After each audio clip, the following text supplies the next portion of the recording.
আসসালামু আলাইকুম everyone, welcome to my Comilla dot farm. আপনাদের সাথে আছি আমি দিলওয়ার। আজকের এই ভিডিওতে আপনাদেরকে দেখাবো যে খামারের সিকিউরিটি সম্পর্কে আপনাদের কাছ থেকে ধারণা দেওয়ার চেষ্টা করবেন ইনশাল্লাহ। যে খামারে যদি ভালোভাবে যদি আপনার সিকিউরিটি মেনটেন যদি না করেন বা জৈব নিরাপত্তা মেনটেন যদি না করেন, তাহলে আপনার খামার বেশি দিন টিকবে না। খামার কীভাবে জৈব নিরাপত্তা বাড়াবেন সে বিষয়ে আজকে আলোচনা করবেন ইনশাল্লাহ। খামারের জৈব নিরাপত্তা বা সিকিউরিটি আপনারা মেনটেন করার জন্য আপনারা কী করবেন, আমাদের মতন খামারের চারপাশে 4 ফুট দূর করে এভাবে বেড়া দিতে হবে। বেড়া বা নেট দিয়ে সুন্দরভাবে নেটিং করে বেড়া দিতে হবে, যেহেতু কোনো প্রকার শিয়াল বা বেজি বা বাইরের থেকে কোনো প্রাণী যেমন পাখি, চড়ুই পাখি বা মুরগি বা কবুতর যেহেতু খামারের আশেপাশে যেহেতু না গেছলে কিন্তু বাইরের থেকে জীবাণুটা এনে খামারে দিব।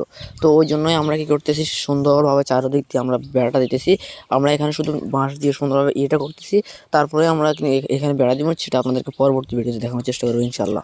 তো এখানে কিন্তু অনেক সময় লাগছে, আমি যেহেতু ভিডিওটা অনেক ফাস্ট করেছি সেই জন্য এটাতে দেখা যাচ্ছে দ্রুত হয়েছে। হ্যাঁ, তো আপনারা যারা আমাদের এই ছোটো চ্যানেলটির ভিডিওটা দেখছেন অবশ্যই চ্যানেলটি সাবস্ক্রাইব করে রাখবেন।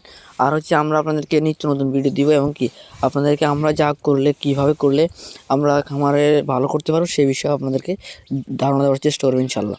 তো এবং কি আপনাদেরকে অনেক বিষয় আমরা জানাবো যেগুলো আমরা জানি ইনশাল্লাহ, যেহেতু আমরা খামার প্র্যাকটিক্যালি করতেছি, সেহেতু আমাদের অনেক কিছু আছে যেগুলো আপনাদের কাছে সামনে শেয়ার করবো ইনশাল্লাহ সামনের ভিডিওতে। সকলে ভালো থাকবেন, সুস্থ থাকবেন, এমন নিত্য নতুন ভিডিও আমাদের চ্যানেলটি সাবস্ক্রাইব করবেন।